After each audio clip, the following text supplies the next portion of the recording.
Good morning. Happy Monday. It is April 27th, 2020, and we are going to read chapter 17 of the book Among the Hidden by Margaret Peterson Haddix that we've been reading. Okay, so chapter 17. Luke spent practically every second of the next 3 days either reliving his secret visit to Jen or planning another one. The first day, a government inspector came out to examine the gardener's crop, so Luke stayed in his room the entire day. The second day it rained, and Dad spent the morning doing bookwork in the house. The third day, Dad was back in the fields, but when Luke crept over to the back door promptly at 9 a.m. and daringly flipped the light switch, he got no answering flash from Jen's house. Maybe the clocks in her house were slow. He left the light on for 15 whole minutes, terrified the whole time that someone besides Jen might see it. Finally, heartsick, he switched it off and climbed with shaky legs back into his room. What if something had happened to Jen? What if she were sick, dying, even alone in her house? What if she'd been caught or turned in? Just from the little time Luke spent with her, he could tell she took a lot of risks. It never had occurred to him that knowing another person would give him someone else something to worry about. He steadied himself by leaning against the wall at the top of the stairs and reminded himself of less frightening possibilities. Maybe one of her parents was just running errands, not working, so they weren't going to be home soon. Maybe he tried to think of another safe reason. Jen hadn't signaled for him to come. But he had so much trouble picturing her ordinary life that his imagination failed him. He found out the next day when he risked a dash to Jen's house as soon as Jen answered his signal. "Where were you?" he asked instantly. "When? Yesterday?" she yawned, sliding the door shut behind him. "Did you try to come over?" "I'm sorry, Mom had a free day and made me go shopping." Luke gaped at her. "Shopping? You went out?" Jen nodded nonchalantly. "But I didn't see you leave," Luke protested. Jen looked at him as if she seriously wondered if he had a brain. "Of course not. I was hiding in the back seat of our car. It's hollowed out. Dad had it custom built." "You went out?" Luke repeated in awe. "Well, it's not like I saw anything until we got to the mall. 2 hours of riding in the dark is not my idea of fun. I hate it." "But at the mall? You got out? You didn't have to hide?" Jen laughed at his amazement. "Mom got me a forged shopping pass a long time ago. Supposedly, I'm her niece. It's good enough to convince store clerks. But if the population police ever found me in a road stop, I'd be dead. There you have it. My mother's priorities. Shopping is more important than my life." Luke shook his head and sat down on the couch because his knees were feeling a little shaky. "I don't know," he said.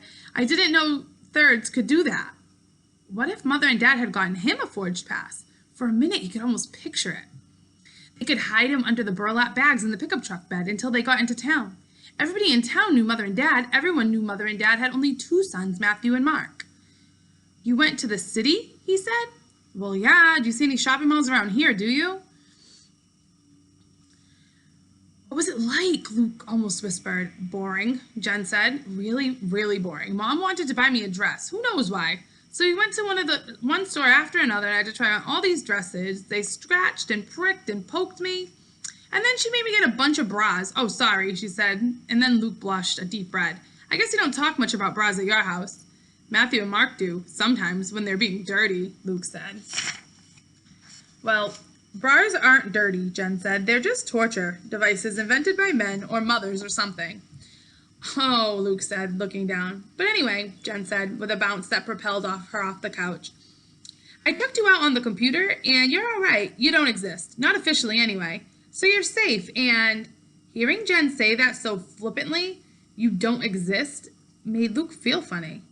"How do you know I'm safe?" he interrupted. "Fingerprints," Jen said. When Luke gave her a blank look, she explained. "My brother Braun went through this phase where he wanted to be a detective.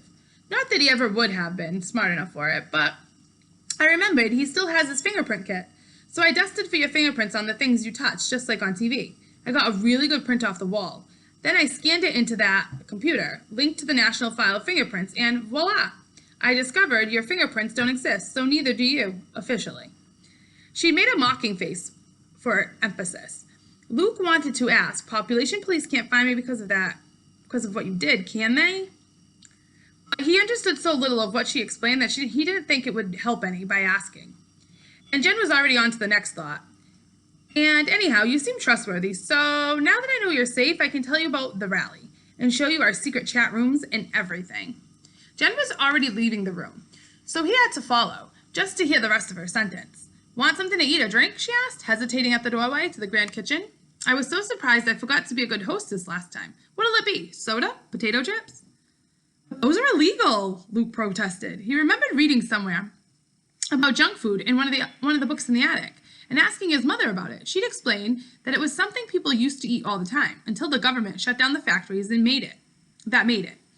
She wouldn't tell him why, but as a special treat, she brought out a bag of potato chips she'd been saving for years and shared them just with him. They were salty but hard to chew. Luke had pretended to like them only because Mother seemed to want him to. Yeah, well, we're illegal too, so shouldn't we enjoy ourselves? Jen asked, thrusting a bowl of chips at him. To be polite, Luke took one chip, and then another, and another. These potato chips were so good. He had to hold himself back from grabbing them by the handful. Jen just stared at him. Do you go hungry sometimes? She asked in a low voice. No, Luke said in surprise. Some shadow children do because they don't have food ration cards, and the rest of the family doesn't share, she said, opening the refrigerator. That was bigger than every appliance in the Garner's kitchen put together. My family can get all the food we want, of course, but she looked at him in a way that once made him conscious of his ragged clothes. How does your family get food for you? The question puzzled Luke. The same way they get food for themselves, he said. We grow it. We have a garden. I used to work in it a lot before, And then we have the hogs, or used to, and I guess sometimes we trade a butcher hog for someone else's butchered steer, so we'd have beef. Those were all shadowy transactions in Luke's mind. He had to strain his brain to remember overhearing Dad and Matthew reporting to Mother. Ready to cook some steak? Johnson up near Libertyville wants some ham. Jen dropped a plastic bottle full of brown liquid. You can eat meat? She explained. Sure, don't you? Luke asked. When Dad can get it, Jen said, bending to pick up the bottle. She poured a glassful for Luke and then one for herself. Both drinks fizzed and bubbled. Even his clout isn't that great. The government's been trying to force everyone, even the barons, to become vegetarians. Why? Luke asked. Jen handed him his glass. Something about vegetables being more efficient, she said. Farmers have to use a lot more land to produce 1 pound of meat than to produce 1 pound of, soybeans? Luke wrinkled his nose at the thought of eating soybeans. I don't know, he said slowly. We always fed our hogs the grain we couldn't sell because it didn't meet government standards. But since the government made us rid of our hogs, Dad just lets the grain rot in the fields. Really? Jen grinned, as if he just announced the overthrow of government. She thumped him on the back just as he took his first sip of soda. Between the bubbly drink and her enthusiastic pounding, Luke started coughing. Jen didn't seem to notice. See, I told you you'd be a big help. I'm going to go post that on the bulletin board right now. Wait, Luke sputtered between coughs.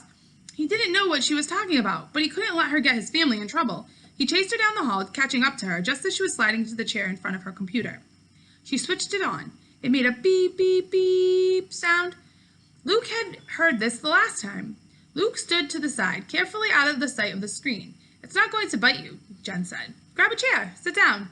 Luke inched back. But the government, he said. The government's incompetent and stupid, Jen said. Get it? Believe me, if they were watching through my computer screen, I'd know by now. Meekly, Luke pulled over a padded chair and sat down. He watched as Jen typed in, the government let farmers feed their animals the grain they can't sell. There'd be more meat. Luke was relieved that she hadn't mentioned his family. But unless the government was spying on them, he couldn't understand what the difference it made for her to write that. Where'd it go? He asked as the words disappeared. Who's going to see it? I put it on the Department of Agriculture's bulletin board. Anyone with a computer can find it now. Maybe a government worker with half a brain will see it and actually think for the first time this decade. But Luke squinted in confusion. Why does it matter? Jen fixed her gaze on Luke. You don't even know, do you? She asked. You don't know why they passed the population law. No, Luke admitted. It's all about food, Jen said. The government was scared we'd run out of food if the population kept growing. That's why they made you and me illegal, to keep people from starving. Luke suddenly felt doubtably guilty for the potato chips he was still cramming into his mouth. He swallowed hard and lowered his hand to his lap, instead of back into the chip bowl. So if I didn't eat, my food would go to someone who was legal? Luke said. But in his family, that would just be Matthew or Mark, and they were hardly starving. Matthew was even starting to sport the same roll of fat around his waist that Dad had. Then Luke remembered the tramp from a long time ago, saying, I ate in 3 days, Was that Luke's fault? Jen laughed. Stop looking so worried, she said. That is what the government thinks, but they're wrong. My dad says there's plenty of food. It's just not distributed right. That's why they've got to stop the population law. That's why they've got to recognize you and me and all the other shadow kids. That's why we're going to have the rally. As ignorant as Luke was, he could tell from the way she said it that the rally was really important. Can you tell me about the rally now? He asked humbly. Yes, Jen said. She pushed away from the computer and twirled on her chair. Hundreds of us, all the shadow children I could track down, are going to march on the government in protest. We'll go right to the president's house. We won't leave them alone until they give us the same rights everyone else has. Just my luck, Luke thought. I finally met a third child and she's absolutely crazy. And, Jen said, as bubbly as the shaken soda, you can come too. Won't it be great? And that is the end of the chapter. So, my question for you is, explain why the government passed the population law. I just want you to explain why the government passed the population law. What do you think? Do you think that was a good choice by them to pass the population law? Do you think that they had good reason?